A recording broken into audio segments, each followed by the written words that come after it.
As a वकील तो मैं यही बोलूँगा, बिल्कुल गलत लगाई गई है और इनको मैं साबित ही नहीं होने दूंगा और बोलूँ।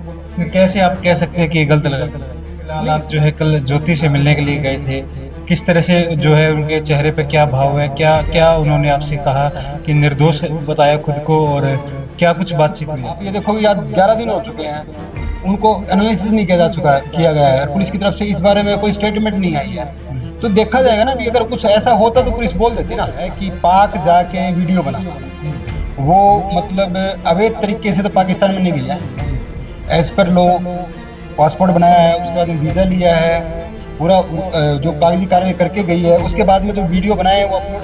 देख रहे सिटी तहलका, और इस वक्त मौजूद है हिसार में। फिलहाल आपको बता दें कि हिसार की फेमस यूट्यूबर ज्योति मल्होत्रा 9 दिन के रिमांड के बाद जो है उसे अदालत में पेश किया गया और जेल भेज दिया गया है। आपको बता दें कि ज्योति मल्होत्रा ने अब प्राइवेट वकील को हायर किया है।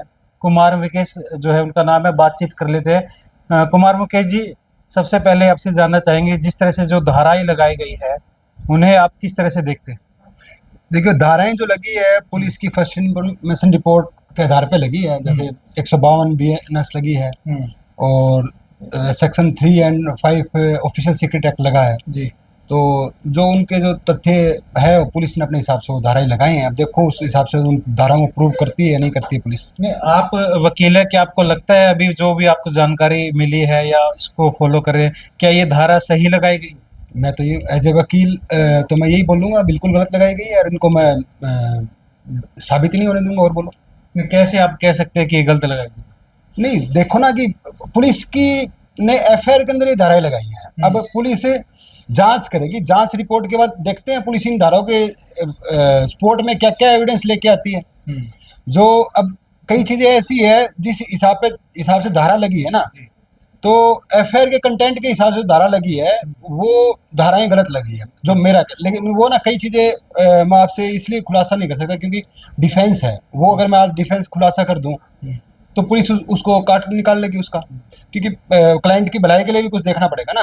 तो मतलब आपने पूछा सही है या गलत है, तो उसका मैंने बताया कि वो कंटेंट के हिसाब से धाराएं नहीं बनाई। तो अभी फिलहाल आप जो है कल ज्योति से मिलने के लिए गए थे, किस तरह से जो है उनके चेहरे पे क्या भाव है, क्या क्या उन्होंने आपसे कहा कि निर्दोष बताया खुद को, और क्या कुछ बातचीत हुई आपकी? देखिए, जिस लड़की से जो कई देशों में घूमी है, ब्लॉग बनाया है, अचानक पुलिस आती है बातचीत करने के लिए, वो बातचीत करती है, उसके बाद में घर आती है, फिर दोबारा बुलाया जाता है उसको, और उसके बाद में उसको अरेस्ट कर लिया जाता है। अचानक उसको 9 दिन के पुलिस रिमांड पर लिया जाता है, फिर जेल में। कभी सोचा ही नहीं। तो आप सोच सकते हो कि ऐसे किसी भी इंसान की क्या हालत होगी, वैसी ही ज्योति की हालत है। पुलिस के लिए सबसे बड़ा सवाल ये है कि एक साधारण परिवार से ज्योति आती है, चाचा की पेंशन पर जो है पूरा घर चल रहा है, और ज्योति है विदेशों में टूर कर रही है, वीआईपी होटल्स में या बड़े बड़े होटल्स में जाना। तो कहीं ना कहीं ये जो पुलिस को शक हुआ कि कहीं ना कहीं बाहर से जो है एक तरह से पाकिस्तान की तरफ से मदद की जा रही है। तो इन तमाम सबूतों के आधार पर ज्योति को सबसे पहले जो पूछताछ की गई। देखिए, एक बात बताता हूँ मैं आपको कि आप कहीं विदेश जाने का प्लान करेंगे ना, तो पहले तो रूटीन में टूर ट्रेवल्स इनसे बात होती थी। आजकल हर कोई आदमी ना ब्लॉग देखता है। मान लो आप किसी शहर में भी जाएंगे तो आप देखोगे इस शहर के कुछ ब्लॉग देखते हैं, यहाँ देखने लायक चीज़ें क्या है क्या नहीं है। तो विदेशी लोग भी है ना, अपने रेस्टोरेंट अपनी जगहों को एक्सप्लोर करने के लिए ब्लॉगर्स को बुलाते हैं, उनको वो भी करते हैं, स्पॉन्सर भी करते हैं। अब ये तो पुलिस की जांच का विषय है ना। पुलिस के पास सारे तो बैंक अकाउंट है उनके।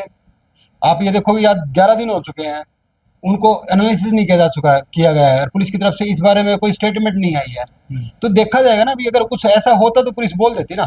तो वो तो अब कहाँ से आया है पैसा, कैसे आया है, आपके जैसे कुछ यूट्यूब से भी आते होंगे, फेसबुक से भी आते हैं, जैसे भी आपको ज़्यादा पता है वो आते हैं।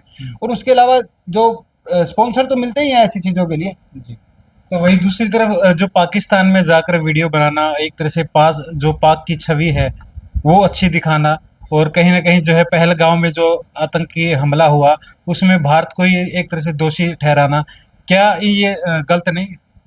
देखो, ऐसा है कि पाक जाके वीडियो बनाना, वो मतलब अवैध तरीके से तो पाकिस्तान में नहीं गया है। जी। एज पर लो पासपोर्ट बनाया है, उसके बाद में वीज़ा लिया है, पूरा जो कागजी कार्रवाई करके गई है, उसके बाद में जो वीडियो बनाए हैं वो अपलोड किए हैं। तो मतलब आपको वो अकेली भी नहीं है वो ऐसी कि उसने किया है, कईयों ने किया है। तो इसका मतलब तो ये है कि इसको कहाँ गलत कहाँ सही ठहराया जाए। सो बाकी आप लोगों से ही मैंने उसकी डायरी का पन्ना देखा, उस पे वो लिख रही है कि वहाँ जाके अच्छा लगा, हमें ना ऐसे करना चाहिए कि दोनों को देशों को भाईचारा बनाए। और ये और बाकी बताऊँ आपको, और उसने कोई ऐसी डायरी में ऐसी चीज़ नहीं लिख रखी कि जिससे ये कुछ गलत इंडिया के लिए हो, कुछ गलत पाकिस्तान के लिए हो। वीडियो में तो कहीं ना कहीं गलत नजर आ रहा है कि AK-47 के जो पाकिस्तान के सिपाही है, जो पुलिसकर्मी है, वो साथ घूम रहे बाजार में उनके साथ। देखिए वो दिखने में कुछ और होता है और वास्तव में कुछ और होता है। वो तो पुलिस इन्वेस्टिगेशन कर रही है ना उसका। अब आप ये देखिए, रूटीन में आप दिन के अंदर देखते हैं कि स्ट्रीट लाइट जली हुई है, तो सीधा सीधा आप क्या बोलेंगे कि मतलब कितनी बिजली बर्बाद कर रहे हैं लोग। ये तो एक पक्ष हो गया ना, आपने देख लिया। दूसरा पक्ष, जब आप बिजली निगम से बात करेंगे तो वो देखें कुछ बिजली लाइट फ्यूज है, उनको ठीक करना है तो हमें बिजली तो ऑन करनी पड़ेगी ना। अब दूसरा पक्ष तो ये आएगा, बात दोनों को बिल्कुल पलट गई ना। अब एक पक्ष देख के बात करें ना, दूसरा पक्ष तो अब पुलिस इन्वेस्टिगेशन कर रही है, कैसी करेगी जब भी पता लगेगा ना कि वो कौन है, कैसे है, सिक्योरिटी क्यों गई, वैसे कोई वीडियो के पीछे आ गए हैं, वहाँ वहाँ का सिस्टम अलग है, यहाँ का सिस्टम अलग है, कैसे है वो तो इन्वेस्टिगेशन के बाद ही देखो क्या सबूत लेके आती है पुलिस, उसे देखेंगे।